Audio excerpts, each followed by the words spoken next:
ดอกเบี้ย 1.29% ต่อปี วงเงินในโครงการมีจำนวนจำกัด ติดต่อสอบถามที่ธนาคารอาคารสงเคราะห์สำนักงานสาขาแพร่ 054-621-490-5 ธนาคารอาคารสงเคราะห์ทำให้คนไทยมีบ้านดูแลผูกพัน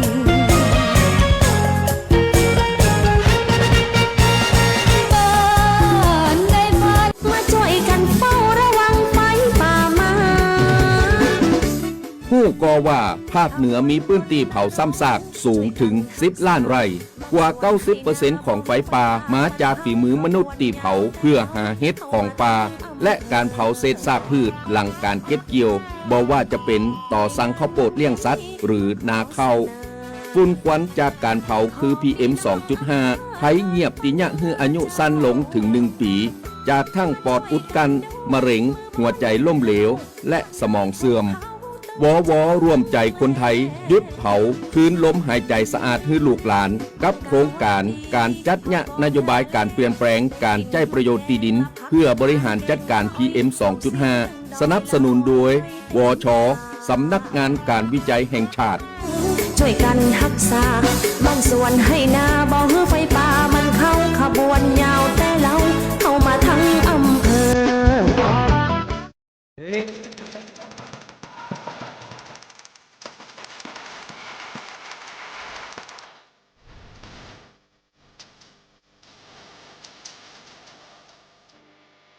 เก้ายางแก่สุดโทรมเสียหายผู้ผลผลิตน้อยการยางแห่งประเทศไทยสนับสนุนปลูกแตนด้วยยางพันธุ์ดีไร่ละ 20,000 บาทและปลูกแตนด้วยพืชอื่นไร่ละ 12,000 บาทแค่เป็นเกษตรกรที่ขึ้นทะเบียนกับกยท.มีส่วนบนพื้นที่ดินถูกกฎหมายเก้ายางอายุเกิน25 ปียื่นกำขอดได้ตามสิทธิ์เลือกรูปแบบปลูกแตนทั้งปลูกยางพันธุ์ดีไม่ยืนต้นเศรษฐกิจหรือสวนยางยั่งยืนมีเงินทุนพร้อมช่วยเหลือติดต่อได้ที่054-069-605 การยางแห่งประเทศไทยจังหวัดแพร่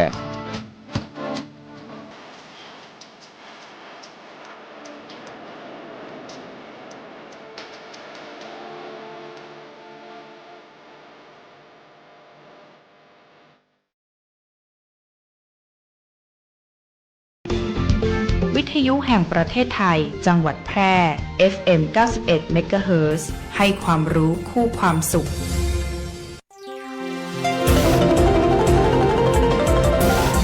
วิทยุแห่งประเทศไทยให้ความรู้คู่ความสุข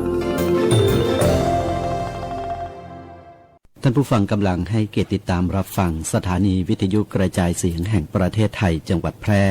สำนักประชาสัมพันธ์เขต 3 กรมประชาสัมพันธ์ทำการส่งกระจายเสียงด้วยระบบ FM Stereo Multiplex ความถี่ 91 เมกะเฮิรตซ์จากที่ทำการอาคารสถานีบ้าน2 แควหมู่ที่ 7 ตำบลป่าแมดอำเภอเมืองจังหวัดแพร่ จากนี้ไปขอเชิญท่านรับฟังรายการคณะกรรมการธรรมาภิบาลพบประชาชนโดยคณะกรรมการธรรมาภิบาลจังหวัดแพร่ครับ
ครับสวัสดีครับท่านผู้ฟังตัวกระโลกทุกท่านท่านกำลังติดตามรับฟังรายการคณะกรรมการทำให้บ้านในวัดแบบพระประชาชนวันนี้ผม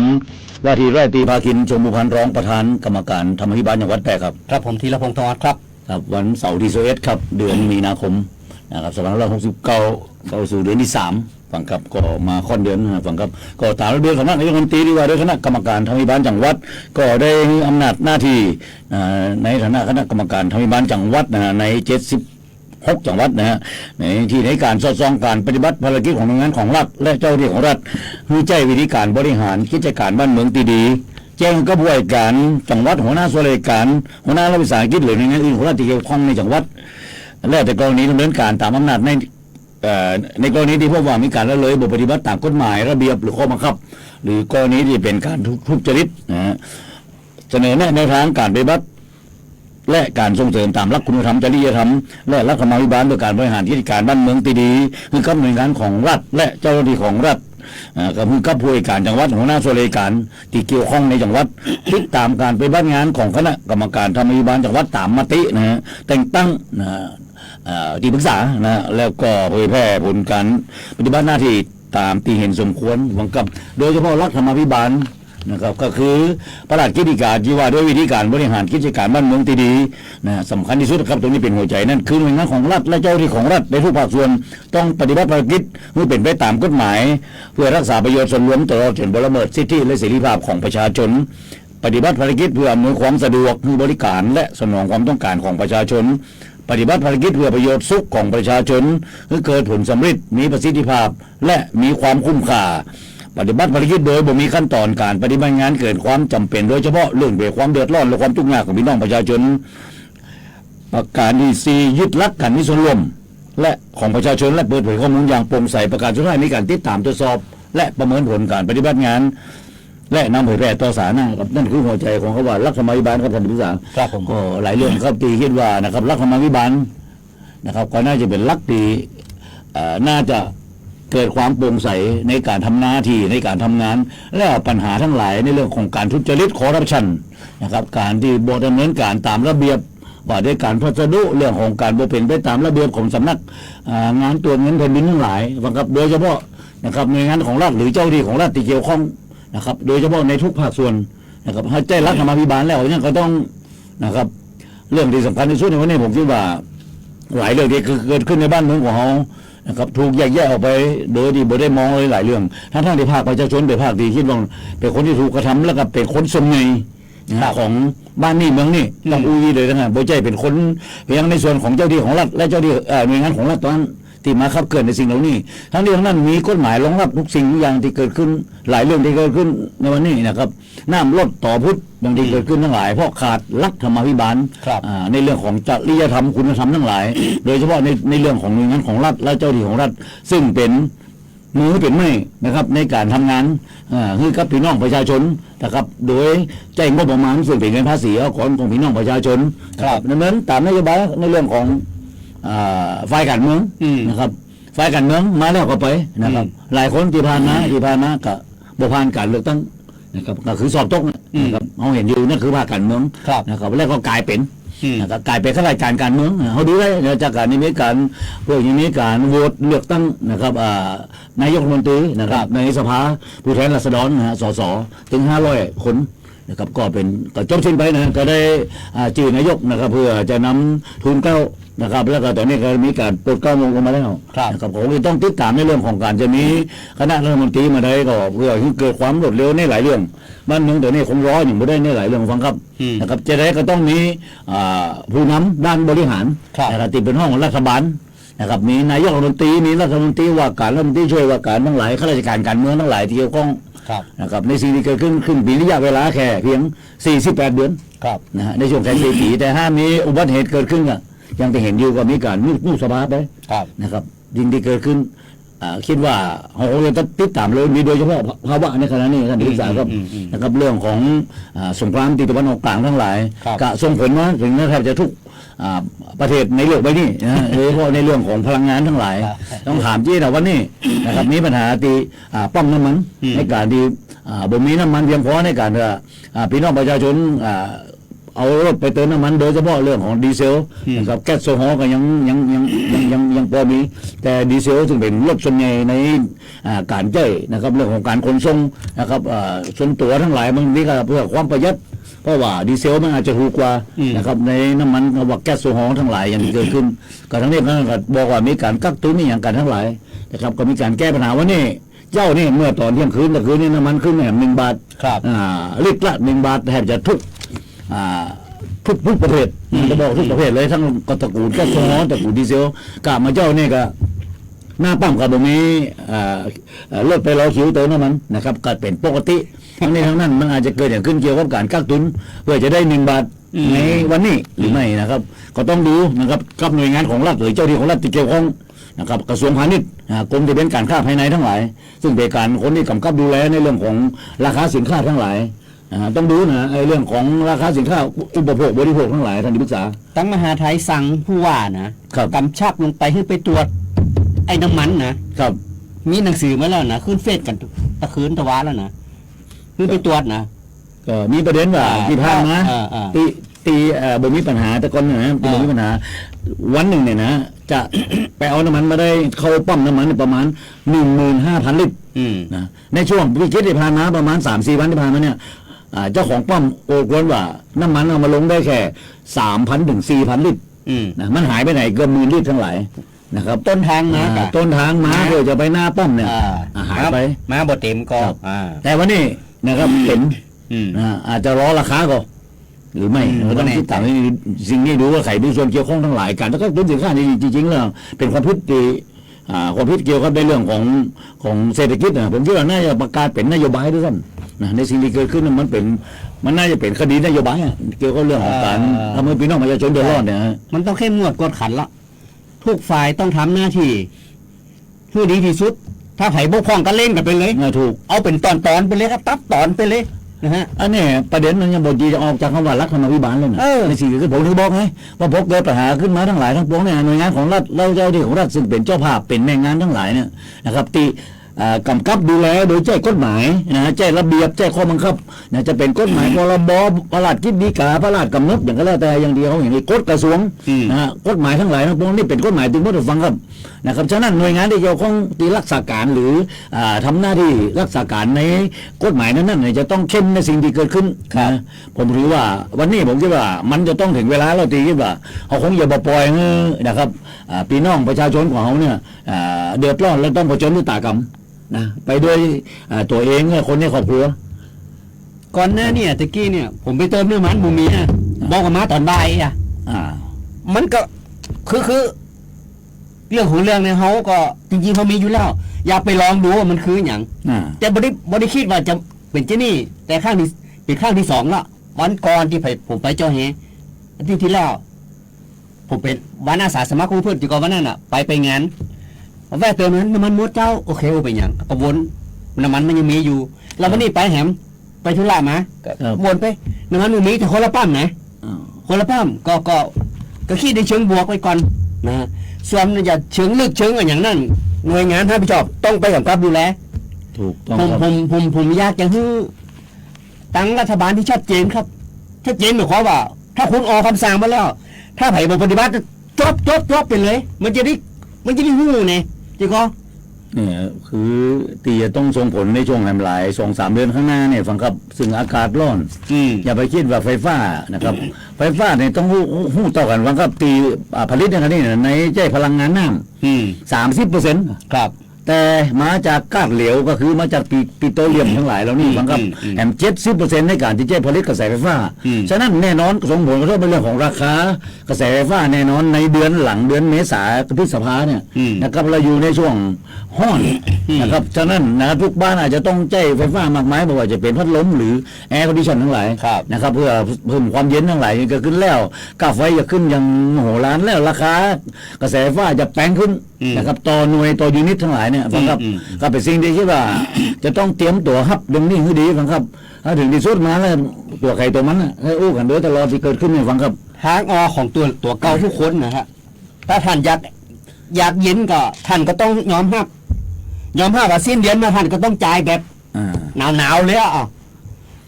ผมว่าอยู่ที่การบริหารจัดการของแต่ละคนละ อย่าไปล้อรัฐบาลอย่างเดียวเขาต้องปรับตัวเก่าว่าเขาควรจะแบบไหนจะได้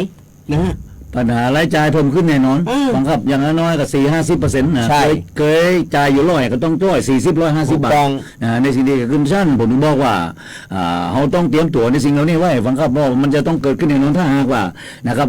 สงครามตะวันออกกลางยังหยุดเยื้ออยู่ขนาดนี้นะเพราะมันมีปัญหาเรื่องการขนส่ง ครับ น้ำมันนะตีมาจากแหล่งผลิตโดยตรงน้ำมันดิบทั้งหลายที่เอามา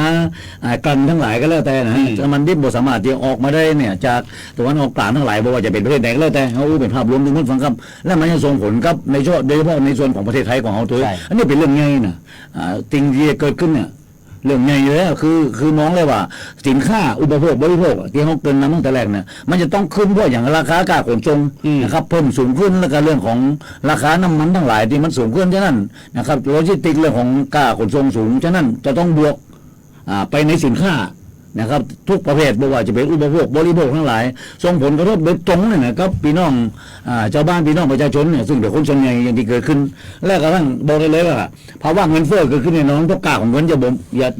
ย่าต่ำลง แน่นอน มากมายเงินร้อยเนี่ยแต่ก่อนสามารถที่จะซื้ออย่างได้2-3 อย่างแต่วันนี้เงินร้อยอาจจะซื้อได้แค่อย่างเดียวนะครับหรือเต็มที่2 อย่างอันนี้เปรียบเทียบง่ายๆนะครับผมเตรียมรับในสิ่งเหล่านี้ดูฉะนั้นผมเลยบอกว่าหน่วยงานของรัฐที่เกี่ยวข้องทั้งหลายนะครับบอกว่าจะเป็นในส่วนของกระทรวงเกษตรเรื่องพืชผลเนี่ยทั้งหลายอย่างที่เกิดขึ้นเราฟังครับราคาปุ๋ยตอนนี้บุญของนำเข้า100%นะครับ ปุ๋ยที่บุญใจผลิตนี่เองได้นะนำเข้าวัตถุดิบทั้งหลายเป็น100%นะฟังครับ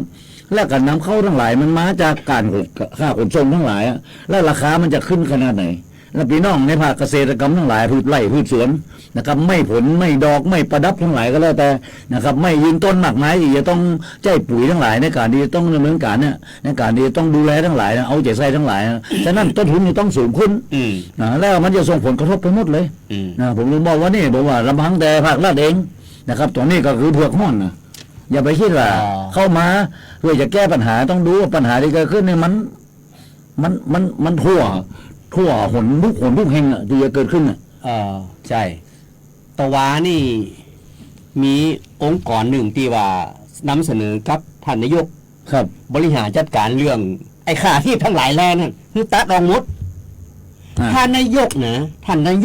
ถ้ากล้าทำนะครับท่านจะเป็นยาวผมฟันธงเลยท่านจะเป็นยาวท่านต้องจัดการเรื่องนี้ให้ได้ก่อนถ้าได้นะครับท่านจะเป็นกี่ปีก็เป็นเรื่องของท่านนะเพราะวิกฤตมากแล้วเนี่ยเรื่องน้ำมันนี่นะเพราะค่าที่ทั้งหลายแลน่ะไปสิงคโปร์นะเอาไหมอย่าง คือ ตัดออกคือมุด ครับมันต้องตัดในเรื่องของเก็บเงินเข้ากองทุนทั้งหลายนะฮะจะต้องยุดเลยแล้วก็สำคัญคือเรื่องภาษี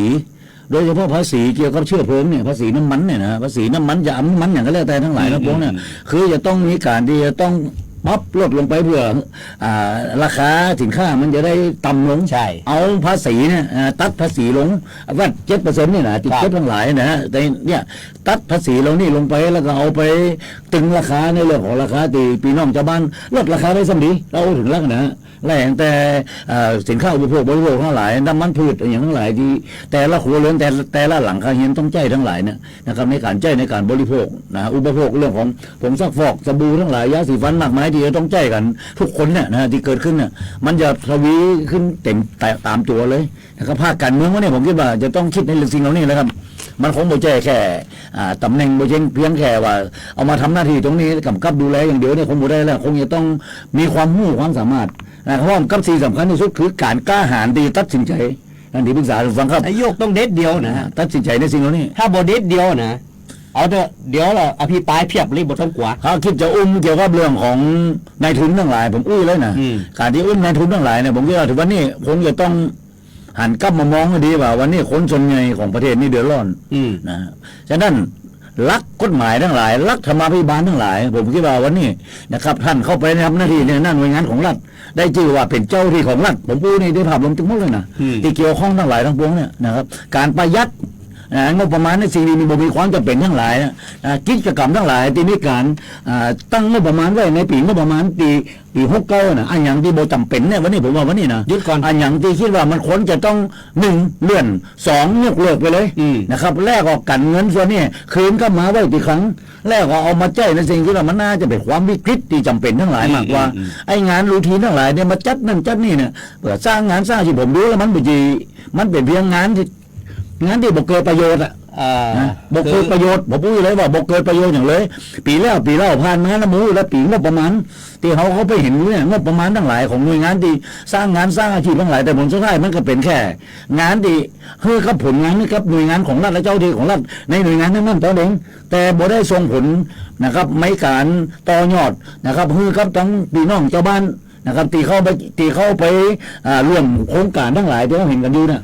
มันเป็นที่โดยตลอดท่านที่ปรึกษาทุกฟังครับส่วนใหญ่แล้วโครงการที่ผ่านมานะมันเป็นยกระดับหน้าที่การงานของฝ่ายราชการเป็นนักหามายกระดับเจ้าบ้านก่อนที่ผู้พอกรรมยกตรงไหนมันบ่มีเลยบ่ถึงนะครับคือทำตามระเบียบนะตั้งกรรมการตรวจรับการรับซื้อการตรวจรับการว่าจ้างทั้งหลายอย่างที่เราเห็นกันอยู่นะตรวจรับการจ้างเดี๋ยวเห็นตามกฎหมายตามระเบียบพัสดุแต่ถามว่านะมันได้สร้างงานสร้างอาชีพและก็มันได้ต่อยอดคือกับพี่น้องชาวบ้านเนี่ยนะครับที่เขาเข้าไปร่วมกิจกรรมทั้งหลายเพราะปิดโครงการปุ๊บกระจบแล้วก็เอาในเปเปอร์มาเสนอเป็นผลงานของเจ้าที่ของรัฐในงานของรัฐนั้นเป็นผลงานที่สืบตัวเองเข้าไปว่านี่คือผลงานนะครับของเจ้าที่ของรัฐและหน่วยงานของรัฐนั้นตัวเองนะครับแล้วก็ผู้บังคับบัญชาระดับสูงไปทำหน้าที่ในการไปร่วมเปิดโครงการนะไปอ่านกล่าวรายงานนะครับกล่าวตอบกล่าวเปิดผมดูแล้วบางทีมันเหมือนกันการแสดงเหมือนกันเป็นดราม่าฟังครับมันดราม่ามากกว่านะในเมื่องบประมาณลงองค์กรนี่หน่วยงานนี่จะก็ต้องใจหื้อมุดนะเดี๋ยวสมัยต่อไปใจบ่มดก็จะโดนตัดเหรอนี่มันเป็นงูกินหางแล้วสุดท้ายแต่จะได้จะบ้านตายเหมือนเดิมก็มันบ่ได้อย่างจากพี่น้องชาวบ้านบ่ได้ต่อยอดต่อรายได้สร้างอาชีพสร้างรายได้ขั้นหน่วยงานที่เกี่ยวข้องนะเจ้าหน้าที่ของรัฐทั้งหลายผมว่าวันนี้นะไอ้พวกนี้นะมันใจที่คิดเป็นโอกาสใช่ไหมผมว่าถึงเวลาเตี้ยโครงการที่มันบกวนที่อย่าต้องทำเนี่ยเป็นแค่ผลงานเนี่ยนะครับสร้างเป็นดราม่าคือแต่ละหน่วยงานนะผมว่ามันถึงเวลาแล้วยังมันหมดสมัยแล้วยังที่เขาคิดว่าเขาจะเก่าถูกตีขันเนี่ยต้องอู้ภาษาแบบพี่น้องชาวบ้านเนี่ยครับเขาอู้มาทางโมดนี่นะเป็นบทบาทหน้าที่ของรัฐบาลละก็เราองค์กรที่เครือข่ายเขานั่นน่ะต้องทำงานให้เต็มที่นะเอาเข้มเลยตรวจสอบเข้มเอามาเข้มเลยผมว่าผลกระทบเนี่ย70%นะอยู่ในส่วนของภาคเดียวที่แบบมีส่วนเกี่ยวข้องในโครงการกิจกรรมทั้งหลายนะเขาไม่ใช่ด้อยค่าฟังครับเพียง30%เนี่ยอย่างสูงเนี่ยแค่นั้นเองแล้ว30%เป็นคือหน่วยงานของรัฐเจ้าที่ของรัฐแต่คนที่ได้รับผลกระทบและก็บ่ได้เกิดประโยชน์อย่างกับเขาเลยเนี่ยประมาณ 70% อย่างที่เห็นก็อยู่แล้วเนี่ยอู้กันเป็นภาพรวมที่เห็นฟังครับมันจะต้องมีการปรับเปลี่ยนในเรื่องโครงการทั้งหลายนะครับแผนงานทั้งหลายเดี๋ยวเขาเห็นอยู่เนี่ยมันเหมือนสิ่งที่เกิดขึ้นเดิมๆเนี่ยมากกว่าบ่ฮู้สักกี่ปีที่ผ่านมาเนี่ยนะแผนงานกิจกรรมทั้งหลายแต่ละโครงการในแต่ละปีงบประมาณเนี่ย1 ตุลาคมถึง30 กันยายนทุกปีเนี่ยฟังครับมันเป็นแบบนี้มาโดยตลอดผมถึงบอกสิ่งที่เปลี่ยนไปน่ะคือตัวบุคคลเปลี่ยนไปนะ1ผู้บังคับบัญชาระดับสูงและในระดับจังหวัด1โยกย้าย2เกษียณอายุราชการที่เป็นข้าราชการบำนาญกลับไปอยู่บ้านที่คนต่อที่คนแล้วครับตีเป็นอดีตนะไล่มาตั้งแต่อดีตผู้ว่าการจังหวัดอดีตรองผู้ว่าการจังหวัดเอาระดับจังหวัดเลยฟังครับที่เห็นอยู่แล้วก็ไปในระดับกรมนะก็มีในระดับปลัดกระทรวงมาจนถึงอธิบดีมาจนถึงรองอธิบดีที่เราเห็นกันอยู่มันก็เปลี่ยนคนไปเรื่อยๆนะครับโดยกำกับดูแลในเรื่องตามกฎหมายต้องอู้ว่าท่านอยู่ในตรงนั้นคือตามกฎหมายนั่นเองนะครับก็มีระยะเวลาในเรื่องของการทำหน้าที่ข้าราชการเกษียณข้าราชการบำนาญมีข้อต่ออยู่ที่60 ปีบริบูรณ์ที่เขาเห็นกันอยู่นะครับสิ่งที่เกิดขึ้นบอกว่ามันถึงเวลายังที่เขาจะต้องมาชำระในที่นี้ที่อู้ได้ตลอดในที่นี้เขาต้องปรับโครงสร้างนะครับของบ่ปล่อยให้ประเภทอยู่กันแบบนี้ตลอดไปนะครับปรับโครงสร้างเพื่อรับกับนะครับยุคที่มันควรจะเกิดขึ้นครับนี่เขาคนวันนี้เขาต้องมองอย่างไรกันที่ปรึกษาฟังครับมองในเรื่องของลูกหลานเหลนของเขาเนี่ยนะครับมาจนถึงหลนก็ได้นะครับที่จะต้องอยู่กันจะได้นะจะต้องทำอย่างนี้มันเกิดขึ้นนะไอ้คนที่อยู่ในวันเนี้ยผมคิดว่าพอมีอยู่พอมีกินนะครับก่อนที่จะล้ารับโลกนี้ไปนะครับในสิ่งที่เกิดขึ้นนะครับเดี๋ยวมาป้ากันในช่วงต่อไปครับฟังครับ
น่อยอย่าถือมือมันชอบสะกิดถูกน้อยถูกนิดอย่าไปคิดอะไรเลยพวกเราชาวนาชาวไร่ห่างไกลบางกอกนักหนาไม่มีไฟฟ้าอย่าไปฝันถึงมันเลยเรามาจุดตะเกียงไม่ต้องเสี่ยงตามเชยแต่โอ้อก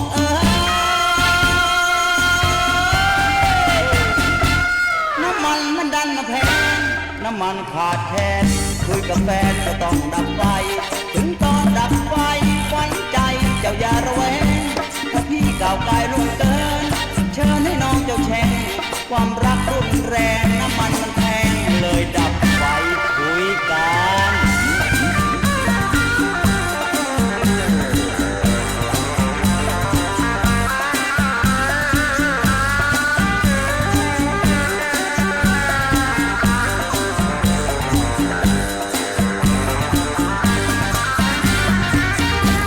น้ำมันขาดแคลนคุยกับแฟนก็ต้องดับไฟถึงตอนดับไฟนี้อะไรเราก็เริ่มปล่อยใกล้เข้าไปอีกนิดชิดเข้าไปอีกหน่อยน้ำมันมีน้อยมืดหน่อยต้องทนเอานิดน้ำมันขาดแคลนคุยกับแฟนก็ต้องดับไฟถึงตอนดับไฟดูอะไรมันช่างมืดนิดทุกนิดทุกหน่อยอย่าถือมือมันชอบสะกิดถูกน้อยถูกนิดอย่าไปคิดอะไรเลยพวกเราชาวนาชาวไร่ห่างไกลบางกอกนาไม่มีไฟฟ้าอย่าไปฝันถึงมันเลยเรามาจุดตะเกียงไม่ต้องเสี่ยงตามเชยแต่โอ้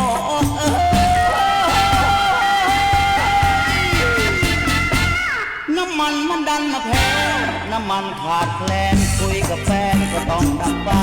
ถึงตอนดับไฟฝันใจเจ้าอย่าระแวงถ้าพี่ก้าวไกลล่วงเกินเชิญให้น้องเจ้าแช่งความรักรุนแรงน้ำมันแพงเลยดับไฟคุยกัน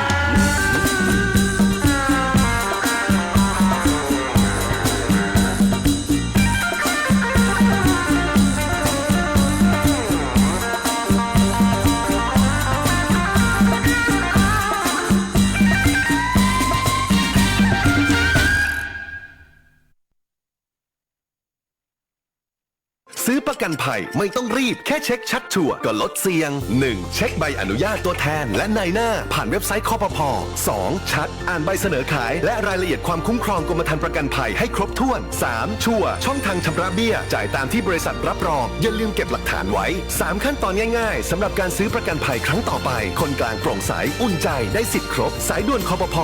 1186 Line Official @OIC Connect คปภ.คุ้มครองผู้ทำประกันภัยคุ้มครองคุณทุกวันนี้มิจฉาชีพมาในหลายรูปแบบทั้งข้อความ SMS อีเมลหรือแม้แต่บนโซเชียลมีเดียอย่าหลงเชื่ออย่าเผลอกดลิงก์ที่น่าสงสัยเด็ดขาดเพราะอาจทำให้คุณสูญเสียทรัพย์สินได้หากไม่แน่ใจหรือมีข้อสงสัยติดต่อแบงก์ชาติโทร1213แบงก์ชาติห่วงใหญ่เตือนภัยการเงินย้ำอีกครั้งแบงก์ชาติโทร1213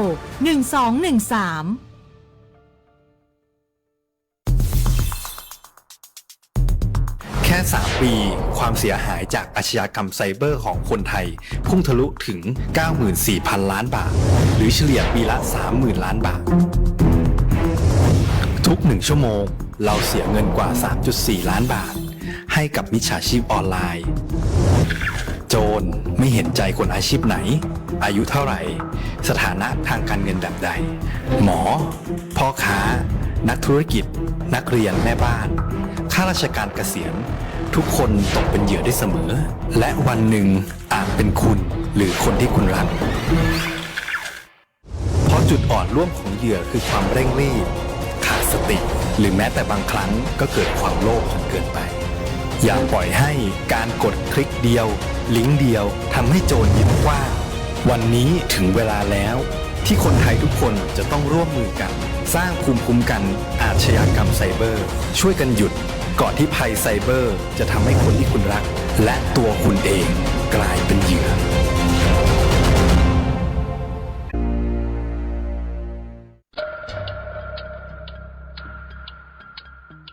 ในปี 2568 โลกเผชิญกับอุณหภูมิตีห้อนเป็นอันดับ 3 ในรอบ 176 ปี และคาดการณ์ว่าในปี 2569 อุณหภูมิโลกจะยังคงสูงติดอันดับ 1 ใน 5 ต่อไป ประเทศไทยต้องเตรียมความพร้อมรับมือกับภาวะภัยแล้งแห่งเหมินพื้นที่เกษตรกรรมเสียหายขาดแคลนอาหารเกิดไฟป่าง่ายขึ้นฝนแปรปรวนเกิดพายุหมุนเขตห้อนที่มีความถี่และแห้งขึ้นเกิดปรากฏการณ์ระเบิดฝนหรือเรนบอมเนี่ยคือฝนตกหนักน้ำท่วมฉับพลันในพริบตาน้ำแข็งขั้วโลกละลายระดับน้ำทะเลสูงขึ้นแผ่นดินสุดหลายพื้นที่เสี่ยงจุ่มน้ำถาวรมนุษย์จะต้องเผชิญกับโรคภัยจากความร้อนโรคล้มแดดเพลียแดดตะคริวแดดผื่นร้อนซึ่งเป็นอันตรายถึงชีวิตความร้อนที่สูงเกินไปส่งผลให้ผู้คนเกิดความเครียดสะสมและเกิดปัญหาสุขภาพจิตเพิ่มขึ้นโรคร้อนเป็นภัยตีรุนแรงเกิดภัยพิบัติซ้ำซากจนถูกห้องว่ายุคโลกเดือดส่งผลกระทบเป็นลูกโซ่ทั้งต่อระบบนิเวศสุขภาพและเศรษฐกิจผู้ภัยเข้าใจรับมือได้สำนักงานประชาสัมพันธ์ตี 3 กรมประชาสัมพันธ์กับเข้ามาในรายการคณะกรรมการธรรมิบาลพบประชาชนครับฟังครับก็หลายเรื่องครับด้วยความเป็นห่วงเป็นใยนะครับบ้านเมืองของเราในสิ่งที่เกิดขึ้น มันจะได้เดินถูกที่ถูกทางทั้งหลายท่านที่ปรึกษานะครับสิ่งที่เกิดขึ้นทั้งหลายมันขับเคลื่อนหมดเลยฟังครับจริงๆว่าทั้งหลายทั้งปวงหน่วยงานของรัฐเจ้าหน้าที่ของรัฐขับเคลื่อนนะจากโครงการจากกิจกรรมทั้งหลายทั้งปวงที่เราเห็นอยู่จากงบประมาณซึ่งเป็นเงินภาษีอากรของพี่น้องประชาชนทั้งหมดฟังครับไล่มาแม้กระทั่งเงินการตอบแทนเงินเดือนทั้งหลายก็เป็นเงินภาษีอากรของพี่น้องประชาชนฉะนั้นผมถึงบอกว่าเสียงดังของพี่น้องประชาชนนี่ถ้าหาความคิดว่าเพื่อบ้านเมืองดีขึ้นนะทำให้บ้านเมืองของเราดีขึ้นนะครับเพื่อนะครับส่งไม่ต่อไปในรุ่นลูกรุ่นหลานรุ่นเหลนของเราได้มีโอกาสลืมตาอ้าปากได้นะครับในสิ่งที่เกิดขึ้นซึ่งเป็นคนส่วนใหญ่ที่อู้โดยตลอดเนี่ยแล้วมันจะเกิดขึ้นได้จะไหนถ้าหากว่าเขาบ่เริ่มนับหนึ่งเหมือนในวันนี้ยิ่งที่เกิดขึ้นมันก็แก่ผ่านไปปีแล้วนะครับหลังจากนั้นแก่เท่าไปกระจากลาลับโลกนี้ไปนะกระจบไปเป็นเบื้องหลังตรงนู้นแล้วก็คนรุ่นใหม่เข้ามาแล้วเขามีอนาคตจะได้หรือไม่ฟังครับนี่เป็นสิ่งที่ต้องคิดนะในสิ่งที่เกิดขึ้นถึงบอกว่ามันเป็นภาพรวมทั้งหมดนะวันนี้สิ่งที่เกิดขึ้นในบ้านเมืองของเราเนี่ยนะเอาคิดว่าเขาควรจะต้องมีการดำเนินการในสิ่งใดที่คิดว่าจะทำให้บ้านเมืองของเราเนี่ยมีการเปลี่ยนแปลงไปสู่สิ่งที่ดีขึ้นฟังครับนะบ่ใช่มาเล่นการเมืองกันโดยตลอดยังไงก็อยู่คนมาทำหน้าที่การเมืองทั้งหลายมันบกของฟรีบ่มีในโลกอยู่แล้วเข้ามากับทำหน้าที่มีการตอบแทนมีเงินเดือนนะครับหลายพันหลายหมื่นบาทในแต่ละตำแหน่งทั้งหลายที่เห็นกันอยู่เนี่ยตั้งแต่ข้าราชการเมืองนี่มีการแข่งขันกันฟังครับจะมีการเลือกตั้งกันนะครับในเซอร์ดีตกข้างไปทั้งหลายบอกว่าจะเป็นอบตหรือแม้กระทั่งอาทิตย์หน้าเทศบาลอาทิตย์บุกเนี่ยอบตนะครับติดตกข้างระบบได้ยกฐานะเป็นเทศบาลในสิ่งที่เกิดขึ้นทั้งหลายระบบนี่ฟังครับเนี่ยเริ่มต้นแม้กระทั่งในส่วนของท้องถิ่นเนี่ยนะครับซึ่งอยู่ใกล้ตัวท่านที่สุดเนี่ยนอกจากจะมีผู้ใหญ่บ้านมีผู้ช่วยผู้ใหญ่บ้านมีกำนันแล้วนะยังจะต้องมีในส่วนของข้าราชการท้องถิ่นก็คือในระดับของกรมส่งเสริมการปกครองท้องถิ่นก็คือผู้บริหารในทางการเมืองก็คือนายกนะครับซึ่งแต่งตั้งรองนายกที่ปรึกษานายกไปจนถึงเลขานายกทั้งหลายจะเห็นกันอยู่แล้วก็มีการตอบแทนทั้งหมดอันนี้ใกล้ตัวท่านนะครับเพราะว่าไปกำกับดูแลเรื่องของงบประมาณทั้งหลายทางขยะทั้งหลายที่เห็นอยู่นะครับแม้กระทั่งไฟว่าซองระวางที่ใจอยู่ในหมู่บ้านของท่านทั้งหลายเนี่ยกำนันผู้ใหญ่บ้านมีงบประมาณในมือน่ะมีครับนะครับในส่วนของรายการปกครองทางปกครองเนี่ยจะมีแต่ข้าราชการการเมืองข้าราชการท้องถิ่นก็คือที่เขาเลือกตั้งเข้าไปให้เป็นนายกทั้งหลายทั้งปวงเลยครับมีเงินอยู่ในมือในการที่สามารถตั้งงบประมาณนะครับซื้อนั่นซื้อนี่ในสิ่งที่มีความจำเป็นเนี่ยมีการจ่ายสอยทั้งหลายอย่างที่เราเห็นกันอยู่เนี่ยแม้กระทั่งเรื่องของไฟฟ้าส่องสว่างทั้งหลายกะใจงบประมาณเราเนี่ยในการซื้อเพื่อเอามาซ่อมแซมปรับปรุงทั้งหลายอย่างที่เราเห็นกันอยู่นี่คือสิ่งที่ใกล้ตัวท่านถึงบอกวันนี้นะสิ่งที่คิดว่าท่านเห็นแล้วว่า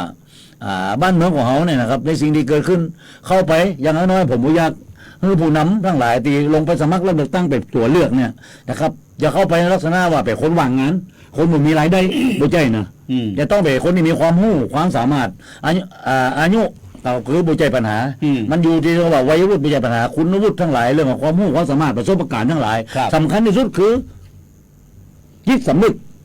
เรื่องของจริยธรรมทั้งหลายท่านที่ปรึกษานะครับเป็นคนดีเป็นคนมีคุณธรรมมีรักธรรมาภิบาลทั้งหลายอย่างที่เราเห็นกันอยู่ทุกวันเนี่ยผมคิดว่าสิ่งเหล่านี้ครับที่จะสร้างให้บ้านเมืองของเราส่งไม่ตรงครับลูกหลานของเราไปได้นะครับด้วยความสะอาดด้วยความโปร่งใสที่ขึ้นไปยุ่งเกี่ยวครับ งบประมาณ ในภาษีอากรในแต่ละปีงบประมาณเนี่ย1 ตุลาคมถึง30 กันยายนเนี่ยปีนะครับน้อยๆต่ำๆกับ10 ล้านขึ้นนะครับยังต่ำเนี่ยประมาณนี้นะครับที่เอาไปในการจัดซื้อจัดจ้าง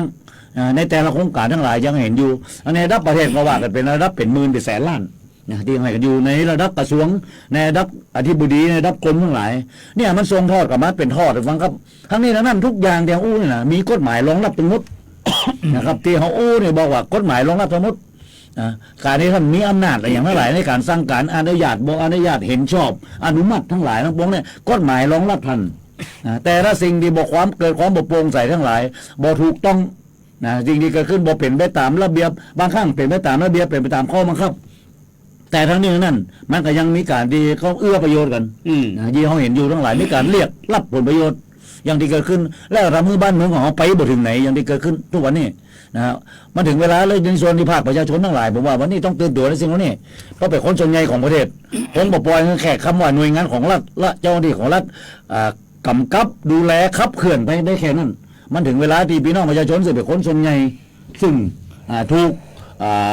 กระทำทั้งหลายเนี่ยครับที่จะต้องได้รับส่วนทั้งหลายอย่างที่เราเห็นอยู่วันนี้วิกฤตเกิดขึ้นที่ผ่านมาก็คือโควิด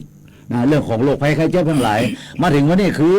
แน่นอนเรื่องของการใช้ชีวิตประจำวันโบเป็นปกติแน่เรื่องของสินค้าอุปโภคบริโภคทั้งหลายนะครับโดยรับพลังงานทั้งหลายจังเห็นอยู่เนี่ยตรงนี้ส่งผลกระทบหมดเลยนะครับถึงแม่เขาจะมีตัวแทนเป็นนายกสอบตสอทอะไรอย่างจ้างอ่ะครับเขาภาคเจ้าบ้านภาคประชาสังคมเนี่ยก็ต้องช่วยดูแลกำกับด้วยครับถึงแม้เขาจะเลือกตัวแทนไปแล้วก็ต้องดูด้วยว่าเขาเนี่ยอย่างนี้ถูกต้องตามระเบียบบ้านเมืองก็กำกับดูแลถ้าเห็นท่าบดีร้องเรียนแมงเลยถูกท่านร้องเรียนนะครับง่ายที่สุดสื่อมวลชนช่องทางง่ายที่สุดถ้าท่านไปร้องเรียนหน่วยงานผมฟังมามากมายหลายเรื่องศูนย์นั่นศูนย์นี่ร้องเรียนไป3 เดือน4 เดือนดักปิงก็คุณทำงานแบบป่านี่ป่าใครมันจะบุญยินหายได้ยินนะต้องทำงานแบบไก่ไก่กระแตกหูบ้านหูเมืองไปเลยมันพิผูพิผาคือคำว่าหน่วยงานของรัฐเราจะเจ้าเดียของรัฐจะห้องเป็นองค์กรอิสระจะห้องเป็นกระทรวงเป็นกรมทั้งหลายแต่ทั้งนี้เจ้าเดียของรัฐนั่นก็คือข้าราชการนะครับตีกิ่งเงินเดือนภาษีอากรของประชาชนฉะนั้นถ้าจะอ้วนตรงว่าท่านอย่างเห็นในสิ่งที่เกิดขึ้นในบางครั้งเอาเจ้าเดียของรัฐในหน่วยงานหนึ่งไปตรวจสอบหน่วยงานของรัฐหนึ่งแล้วพอถึงมีการประชุมทั้งหลายมันร่วมประชุมกันบูรณาการก็ถามมาหูจักกันเดี๋ยวนั้นรูปนะมันจะไปตัดสินใจให้ได้มันรูปหน้าป้าจมูกเลยได้ก็ถึงบอกแล้วถึงเวลาก็คือได้ถึงเวลาก็โยกย้ายไปนะครับออกจากจังหวัดนี่อำเภอนี่ไปเกษียณราชการกลับบ้านไปยังที่เห็นกันอยู่ยังเกิดขึ้นมันเป็นที่มันเป็นไทยเรือในอ่างโดยตลอดจนที่เกิดขึ้นแล้วมันจะมีการเปลี่ยนแปลงไปได้จะได้การปรับเรื่องของโครงสร้างทั้งหลายไม่เป็นจะเป็นไปได้จะได้อย่างที่เขาเห็นกันอยู่ไอ้คนที่โดนทั้งหลายส่วนใหญ่ก็เป็นคนที่บ่มีพวกป่าซิวป่าซ้อยทั้งหลายนะครับเอามาเป็นผลงานอย่างที่เกิดขึ้นแต่โครงการนี้มันเป็นเรื่องใหญ่ๆเรื่องนี้ที่กระทบกับพี่น้องประชาชนทั้งหลายเนี่ยนะครับแล้วก็เป็นเรื่องใหญ่ๆเนี่ยก็จะถูกปิดบังไว้นะครับแล้วก็ซื้อเวลาบางครั้งเกือบเป็น10 ปีนะครับเป็น10 กว่าปียังไม่มีการชี้มูลอย่างเห็นกันอยู่เนี่ยหน่วยงานของรัฐองค์กรอิสระทั้งหลายยังเห็นอยู่ฟังครับแล้วบ้านเมืองเขาเป็นจี้เนี่ยมันจะเกิดอย่างขึ้นผมมาดูพอถึงเวลาบูรณาการมีการมาประชุมนะครับประธานที่ประชุมก็คือใหญ่ที่สุดในจังหวัดในหน่วยงานนั้นนะแล้วก็ที่มานั่งอยู่ตั้งลุ่มที่ร่วมประชุมทั้งหลายที่เขาเห็นอยู่เนี่ยนะครับภาคประชาชนก็หูอยู่แล้วภาคประชาสังคมก็เจิญนะครับภาคเอกชนหอการค้าสภาอุตสาหกรรมทั้งหลายเจิญนะสมาคมทั้งหลายที่เกี่ยวข้องเจิญนะครับแต่ผลสุดท้ายก็คือมานั่งอยู่ตั้งลุ่มแล้วก็ฟังหัวหน้าหน่วยงานของรัฐที่ใหญ่ที่สุดจริงๆแล้วก็คือเป็นตำแหน่งหนึ่งนั่นเองฟังครับในบ่ได้ยิ่งใหญ่อย่างกับในเรื่องที่จะมาดูเพียงกับดูแลหน่วยงานของรัฐเจ้าที่ของรัฐได้อย่างเดียวแต่ภาคประชาชนเนี่ยนะครับเสียงโบดังปอหรือไม่ในสิ่งที่เกิดขึ้นหนึ่งบทบาทหน้าที่ของในภาคประชาชนภาคประชาสังคมภาคเอกชนทั้งหลายผมว่ามันเนี่ยนะครับผมไม่ใช่แค่ไปทำหน้าที่มีตำแหน่งนะไปตำแหน่งนั่นแต่โบได้มีบทบาทในการที่ทำโบมีความกล้าหาญดีอู้ในสิ่งเหล่านี้คือในส่วนของภาครัฐนะที่เป็นห้องหน่วยงานของรัฐและเจ้าที่ของรัฐทั้งหลายทั้งปวงเนี่ยนะครับได้คิดว่าวันนี้ภาคประชาชนจะเป็นคนส่วนใหญ่เนี่ยนะครับเขาตื่นตัวในสิ่งที่เกิดขึ้นเนี่ยเอาคนนี้ยกต้องง่ายอย่างคนนี้ต้องยกเลิกเรื่องอะไรอย่างคนนี้ต้องสนับสนุนนะครับในเรื่องอย่างทั้งหลาย ไอ้ที่เกิดขึ้นเนี่ยในบ้านเมืองในจังหวัดในอำเภอนะครับแต่ละจังหวัดแต่ละอำเภอของท่านจะได้ในสิ่งที่เกิดขึ้นวันนี้ผมว่ามันต้องมาพูดถึงเรื่องเหล่านี้นะผมในฐานะที่เป็นสื่อมวลชนก็มาอยู่ในทำงานที่ทำงานพยาบาลนี่เนาะก็หันหู้หันอย่างมามากมายสุดท้ายเราต้องมาสรุปว่าถ้าเรื่องราวอย่างเกิดขึ้นในหมู่บ้านชุมชนท่านนะถ้าท่านไปลอกที่หน่วยงานที่ท่านแบบเปิงได้นะบ่มีอย่างสักอย่างอะที่จะคืบหน้าเลยถ้าลองนักข่าวไปทำข่าวน่ะขายหน้าก่อนเลยถูกตูมละโหหน่วยงานเขาเป็นลุมตุ้ยกันแก้ไขปัญหามันเป็นบทสรุปของผมแล้วว่าถ้าท่านมีปัญหาอย่างน่ะเป็นข่าวก่อนเลยคือข้อที่จริงมันฟ้องอยู่ในตัวฟังกับในแต่ละเรื่องเขาผู้ใหญ่เป็นคนกล่าวหาผู้ใหญ่เป็นการด้อยค่ะนะครับหน่วยงานที่รับผิดชอบที่เป็นห้องหน่วยงานของรัฐและเจ้าที่ของรัฐนะครับที่ถูกต้องตามกฎหมายอยู่แล้วแต่การไปดำเนินการในบางเรื่องบางราวที่เห็นอยู่ในบางครั้งมันบ่มีความคุ้มค่าเลยยิ่งที่เกิดขึ้นเนี่ยนะครับทำไปแล้วถามว่าไอ้คนที่เราเห็นอยู่วันนี้นะเป็นอนุสาวรีย์นะไอ้คนที่อนุมัตินะไอ้อนุมัติโครงการได้มีการดำเนินการจัดซื้อจัดจ้างอย่างที่ผ่านมาเนี่ยแล้วบริจาคประโยชน์มาถึงวันนี้เนี่ยนะที่เขาเห็นอยู่เนี่ยยืนตายซากอยู่ถ้ายังเห็นกันอยู่เนี่ยภาษานี่เลยฟังครับนะและบทสามารถแจ้ประโยชน์ได้เลยแท่งหน้าทั้งหลายสูงฟ้องพี่น้องประชาชนในแต่ละหมู่บ้านทั้งหลายทั้งอยู่และบทสามารถที่ดำเนินการที่มีประโยชน์กับพี่น้องประชาชนในหมู่บ้านในตำบลนั้นได้เลยเนี่ยที่เขาเห็นกันอยู่เนี่ยทำแท่งหน้าทั้งหลายระบบโซลาร์เซลล์ทั้งหลายผลสุดท้ายดำเนินการไม่ได้สักอย่างและไอ้คนที่อนุมัติวันนี้มันไปอยู่ไหนฟังครับ1มันโยกย้ายไปมีตำแหน่งที่สูงขึ้นหรือไม่2มันเกษียณอายุราชการไปแล้วนะมันไปอยู่ที่บ้านแล้วทุกวันนี้นะครับเป็นอายุไอ้มดบทบาทหน้าที่ตอนที่ทำหน้าที่เป็นเจ้าที่ของรัฐไปแล้วนี่ไงคือสิ่งที่ประจันนะครับหน่วยงานของรัฐแล้วเจ้าที่เขาได้ตีผ่านมานี่เป็นภาพสะท้อนจากภาคประชาชนฟังครับที่เขาถึงเวลาที่คิดว่าเขาจะต้องอู้ในสิ่งเหล่านี้นะครับผมถึงบอกว่ากลายเป็นถึงนั่นนะครับทุกตำแหน่งทุกหน้าที่การงานที่เขาเห็นกันอยู่เนี่ยกลายเป็นหมดกลายเป็นในช่วงเวลาสั้นๆในช่วงหนึ่งของชีวิตเท่านั้นเองแต่สิ่งที่เกิดขึ้นเนี่ยครับเขาทิ้งมรดกอย่างไม่ใช่ครับลูกหลานเหลนของเขาหรือไม่ในสิ่งที่เขาเห็นกันอยู่ในวันนี้มรดกบาปใช่ไหมเป็นมรดกบาปที่เห็นกันอยู่นะอย่างที่เขาเห็นกันอยู่ในสิ่งที่เกิดขึ้นฟังนี่ประมาณตั้งทนโทษนะถามว่าเงินตีกี่ล้านถามว่าเงินตรงนั้นอ่ะมันน่าจะไปก่อเกิดประโยชน์ตีจริงๆมีความคุ้มค่ารักธรรมาภิบาลอย่างทั้งหลายแล้วนี่เด่นคุ้มค่าจะก็เนี่ยถ้าจะแน่นนี่ผมนี่นะคือเขาคือส่วนหนึ่งที่ต้องเสียภาษีไปญาติตรงนั้นคือมันข้างขาอยู่นะหันแล้วมันช่ำใจก็ถึงบอกมันสร้างงานสร้างแรงเขาไปดูนะครับในตำแหน่งที่มีการยื่นทรัพย์สินหนี้สินทั้งหลายนะครับในส่วนเรียกว่ามีทรัพย์สินหนี้สินจะอะไรเงี้ยก็ปปชทั้งหลายนะครับผู้ใหญ่ทั้งหลายทั้งปวงนี่มีเงินกันลักเป็นโมโหกี่ร้อยกี่พันกี่หมื่นล้านอย่างที่เราเห็นอยู่ทั้งทรัพย์สินที่ดินสิ่งปลูกสร้างนะครับเรื่องทรัพย์สินเงินทองทั้งหลายที่ไปยื่นนะครับแบบทั้งหลายยังเห็นกันอยู่เนี่ยยื่นบัญชีทรัพย์สินหนี้สินทั้งหลายเนี่ยมากมายไปจนถึงระดับคู่สมรสในระดับลูกนะครับซึ่งบรรลุนิติภาวะอายุบวกเกิน20 ปีทั้งหลายเห็นอยู่เราเห็นในตำแหน่งผมถึงบอกว่าหน่วยงานที่เกี่ยวข้องทั้งหลายเนี่ยนะฮะผมเรื่องวันนี้ผมว่ามันต้องมาเปิดเผยในสิ่งที่เกิดขึ้นต้องทำงานในเชิงลุกในเรื่องของปปช.ปปท.ทั้งหลายเนี่ยวันนี้ผมถึงบอกว่าท่านจะต้องทำงานในเชิงลุกในเรื่องของการประชาสัมพันธ์ว่าท่านได้ไปตรวจสอบในสิ่งอย่างพ่องและเกิดอย่างที่มันบ่ถูกต้องทั้งหลายแล้วมีการดำเนินการไปจะได้พ่องนะครับบ่ใช่มีแค่เห็นในแต่ละโครงการที่ป่าซิวป่าซอยที่เห็นกันอยู่นะฮะในโครงการใหญ่ๆทั้งหลายแล้วเหมือนกับลุมหน้าป้าจมูกมีผลประโยชน์ทับซ้อนกันหรือไม่ที่เขาเห็นกันอยู่เนี่ยเขาบอกสามารถก้าวข้ามนะในสิ่งเหล่านี้ที่เกิดขึ้นทั้งหลายนะฟังครับระบบอุปถัมภ์นะนี่คือสิ่งที่บทสรุประบบอุปถัมภ์ที่เกิดขึ้นในบ้านเมืองในประเทศไทยของเขาเนี่ยเป็นสิ่งที่เขายังก้าวข้ามบ่พ้นในสิ่งที่เกิดขึ้นบ้านเมืองของเขาถึงบ่ไปถึงไหนพอเจอวิกฤตในสิ่งที่เกิดขึ้นเนี่ยไปหนึ่งไปบ่ถูกแล้วก็เดือดร้อนกันไปทุกยอมย่าเคยเห็นอยู่เนี่ยฟังครับนี่คือสิ่งที่เกิดขึ้นแล้วก็มันบนพิษแน่นอนระบบอุปถัมภ์ลูกหน้าป้าจมูกยังได้กันอยู่นะครับมือไข่ย่ายาวสาวได้สาวเอาอย่างเห็นอยู่ผมได้บอกว่าคนร่ำรวยคือผู้รับจ้างผู้รับเหมาคะมันบ่ใจผู้จับรับจ้างผู้รับเหมานะครับเขาทำหน้าที่ตรงนี้เขามีผลกำไรแน่นอนแต่ผลกำไรนั้นมันถูกแบ่งไปนะครับจากเรื่องของซองขาวนะครับเรื่องของการประเภทเรียกรับนะครับจากหน่วยงานกับเจ้าที่หน่วยงานของรัฐและเจ้าที่ของรัฐที่เกี่ยวข้องหรือไม่นี่เป็นประเด็นที่ข้างคาใจแล้วก็เขาไปดูจากการยื่นบัญชีทรัพย์สินหนี้สินว่าร่ำรวยเป็นปกติหรือไม่เราเห็นอยู่อดีตผู้ว่าการจังหวัดที่ผ่านมาเนี่ย4-5 จังหวัดในภาคใต้ทั้งหลายถูกตั้งข้อกล่าวหาร่ำรวยปกตินะครับจาก เงินนะครับตียื่นบัญชีทรัพย์สินและหนี้สินอดีตแล้วก็ลาออกก่อนเกษียณราชการนะตอนอายุ60 ปีครับฟังครับแล้วก็เงินนะครับไปอยู่ในมือของในบัญชีของคู่สมรสคือนะครับภรรยาทั้งหลายนะครับจากบัญชีจากลูกนะครับลูกของท่านทั้งหลายที่เข็นกันอยู่เนี่ยในเงิน300 กว่าล้านไปอยู่ในบัญชีของคู่สมรส200 กว่าล้านแต่ตัวเองมีอยู่ประมาณล้านกว่าบาทอันนี้สมเหตุสมผลล้านกว่าบาทเนี่ยนะครับแต่ไอ้ที่200 กว่าล้านจากคู่สมรสเนี่ยไปทำมาหากินอย่างแล้วก็ถูกจี้ว่าจำเลยปกติขององค์มีการต้องยื่นศาลนะครับเพื่อยึดนะครับเงินเหล่านี้ตกไปของแผ่นดินต่อไปในสิ่งที่นั่นคือข้อหาล่ำรวยผิดปกติของเจ้าที่ของรัฐผมใช้คำนี้นะเจ้าที่ของรัฐเนี่ยทุกตำแหน่งนะครับตีเขาเห็นกันอยู่เจ้าที่ของรัฐเนี่ยในการทำหน้าที่ตั้งแต่ปลัดกระทรวงลงมาแล้วนะฮะถ้าล่ำรวยปกติทั้งหลายแล้วก็ถือว่าท่านต้องชี้แจงในสิ่งที่เกิดขึ้นฉะนั้นที่บอกว่ามีทรัพย์สินหนี้สินเนี่ยนะครับรวมกันแล้วเนี่ยเป็นหลายร้อยหลายหมื่นล้านหลายพันล้านเนี่ยท่านได้มาจากไหนผมว่าวันหนึ่งนะครับในสิ่งที่เกิดขึ้นถ้าบ้านเมืองเขาเนี่ยมีการเดินไปที่ทางที่ถูกต้องมีการปรับโครงสร้างของประเทศนี่นะเกิดขึ้นสิ่งเหล่านี้ยังเป็นหลักฐานที่อยู่นะครับในหน่วยงานของรัฐองค์กรอิสระในส่วนของปปชเองที่ยื่นบัญชีทรัพย์สินหนี้สินไว้ก็สามารถที่จะย้อนหลังเอามาดำเนินการได้แม้กระทั่งวันนั้นมาไอ้คนนี้ตำแหน่งนี้จะเกษียณอายุราชการไปแล้วจะต้องมีผลย้อนหลังในเรื่องที่ทำให้เป็น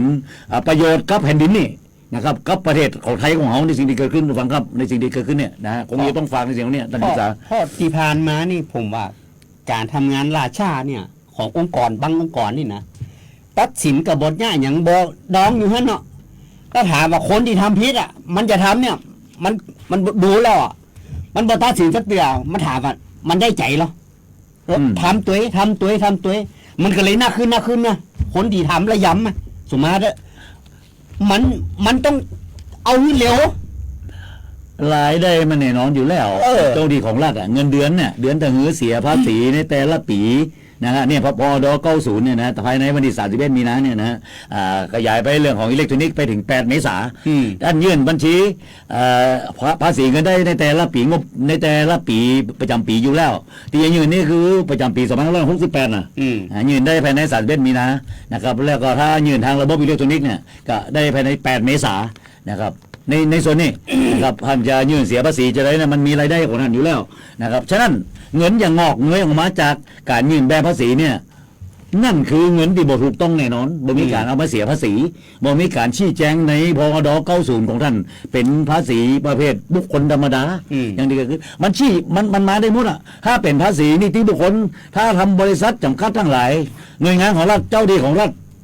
ท่านจะไปทำหน้าที่ตรงนั้นเป็นเจ้าของกิจการบ่ได้แน่นอนเพราะอาชีพของท่านคืออาชีพรับราชการนะครับในสิ่งที่เกิดขึ้นแม้กระทั่งข้าราชการเมืองเองจะต้องลาออกนะครับในเรื่องของการตีไปเป็นกรรมการผู้จัดการทั้งหลายเป็นผู้บริหารในนิติบุคคลนะครับบริษัทห้างส่วนอย่างก็ทั้งหลายมันมีที่มาที่ไปคุมทั้งหมดคุมในระบบถึงหมดเลยฉะนั้นนะครับเงินนี่งอกเงยออกมาเนี่ยท่านได้มาแต่ได้หรือนะครับถ้าหากบ่สามารถชี้แจงได้ผมมีการเสียภาษีก็ต้องตกเป็นของแผ่นดินตามกฎหมายในสิ่งที่เกิดขึ้นวันนี้ทุกท่านครับนี่แหละครับคือวันหนึ่งผมจะบอกว่าน้ำลดต่อพุทธนะในสิ่งที่เกิดขึ้นวันนี้นะครับอดีตผู้ว่าการจังหวัด4 จังหวัดในภาคใต้นะครับโดนเขาแล้วในสิ่งที่เกิดขึ้นไล่มาแต่ระดับ40นะมาถึงในขณะนี้แล้วมันจะมีตะกอนก็คือปลัดกระทรวงคมนาคมถ้าท่านจำได้มีเงินอยู่ในเซฟตู้ธนาคารเป็นเงินสดอ่ะบอกโหกี่10 ล้านอย่างที่เขาเห็นกันอยู่ในที่เกิดขึ้นในวังครับก็ยึดตกเป็นของแผ่นดินนะในสิ่งที่เกิดขึ้นผมว่าวันนี้นะครับสิ่งที่เกิดขึ้นมันจะต้องชัดเจนก็ฝากไว้ด้วยนะครับซึ่งเป็นคนส่วนใหญ่เนี่ยภาคประชาชนทั้งหลายมาถึงเวลาที่เขาคงจะต้องมาคิดร่วมกันครับนะครับบ้านเมืองเราดีขึ้นเพื่อลูกเพื่อหลานเพื่อเหลนของเราในวันข้างหน้านะครับจะได้เดินไปที่ทางถูกต้องผมยังเชื่อมั่นนะข้าราชการเจ้าที่รัฐนะครับข้าราชการยุคใหม่ทั้งหลายยังอย่าคิดว่าเป็นข้าราชการยุคใหม่ที่มีความโปร่งใสยึดลักธรรมาภิบาลในเรื่องของจริยธรรมคุณธรรมทั้งหลายนะครับเป็นสิ่งที่ถูกต้องในส่วนที่เกิดขึ้นในบ้านเมืองของเราเข้ามาในรายการคณะกรรมการธรรมาภิบาลจังหวัดแพร่พบประชาชนวันนี้ผมทนายภาคินชมพูพันธ์รองประธานกรรมการธรรมาภิบาลจังหวัดแพร่ครับครับผมธีรพงษ์สงวนครับนำรายการกลับลาไปก่อนฟังครับไปป้ากันครับในเสาร์หน้าเสาร์ที่เสาร์8ครับวันนี้สวัสดีครับสวัสดีครับ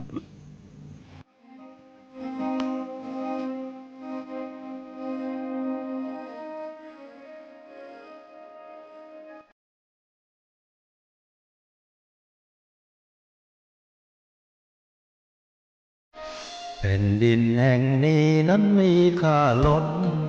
ด้วยเลือดของ